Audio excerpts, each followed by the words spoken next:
आनंद होता ना, तसंच दुसरे काही दिन आले ते पण आनंदी होते. आज तुम्ही सुद्धा आनंदित आहात. देव नको असं होणार नाही. पण कोणत्या कुटुंबाचा जर कोणता काळ आला तर तुम्ही दोघांनी त्यांची अशी साथ दिली पाहिजे. ज्या कुटुंबाचा वाईट काळ येईल त्या कुटुंबाने दुसऱ्या कुटुंबाला सावरलं पाहिजे. आज आनंदात जशी एकमेकाला मिठी मारली तशी दुःखाच्या वेळेला सुद्धा मिठी मारायची. आणि या शुभमचा आणि या शुभांगीचा संसाराचा गाडा स्वामी समर्थ महाराजांना प्रार्थना करतो. आजचा सप्तपदीच्या 7 पावलांवरून आयुष्यासाठी आनंदाने जात राहा. सर्वतां सर्वभवते मंगलम परिणतो अश्विवचनं पुण्यफलः.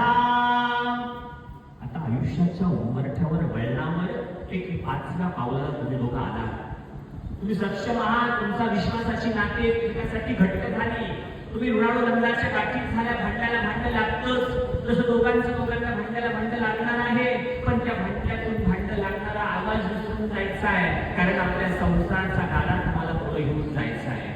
आज शुभांगी तो आनंदात आहे म्हणून त्याच्यासोबत तू आनंदाने चाललीस. देव न करू असं होणार नाही. पण शुभांगी जर शुभमचा कोणता वाईट काळ आला तर अशीच ढाल बनून त्याच्या समोर उभी राहा आणि त्याचा कोणत्याही काळात अशीच आनंदाने साथ दे. जशी तुझ्या आईने तुझ्या वडिलांची साथ देऊन हा संसाराचा गाडा इथपर्यंत आणला तसाच तू शुभमची साथ देऊन संसाराचा गाडा पुढे घे. हेच वचन आमच्या शुभमला या 5व्या पावलाला दे. सर्वतां सर्वसाक्षी भवेतम भवेण मंगलाः.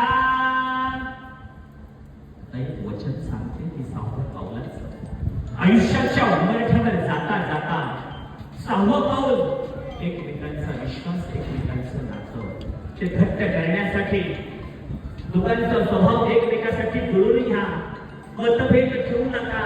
आयुष्याच्या उंबरठ्यावर तुम्हाला जाताना तुमचा संसारच सांभाळायचा नाही तर तुम्हाला सांभाळायचे 2 नाते, 2 ऋणानुबंध. एकमेकांचा विश्वास जपता जपता आयुष्याच्या उंबरठ्यावर अशी प्रगती करा. श्री स्वामी समर्थ महाराजांना अशी प्रार्थना करतो. त्या सप्तपदीच्या 7 पावलांवर तुमचं देश झळकत राहो आणि आकाशामध्ये नामांकित नामवंत तुमचे जोडी सदैव राहो. हीच भगवान शंभो शिवशंकरा पार्वती समवेत प्रार्थना करतो. यस्वराः सर्वता सर्वसाक्षी भवेते मंगलम परिणतो. आता 7व्या पावलाची वेळ आहे जावई. आजकाल आमची काही चालली जे काही मागाल ती तयार झाली. तुम्हाला हवं ते देणार आहे असं म्हटले. मी म्हटलं होतं 1 पाऊल तुमच्यासाठी ठेवणार आहे. शुभमच्या कपाळावर आठव म्हटल्यात. आता आमची ताई काय मागते पण शुभम आमची ताई जास्त मागत नाही. ताई मागते माया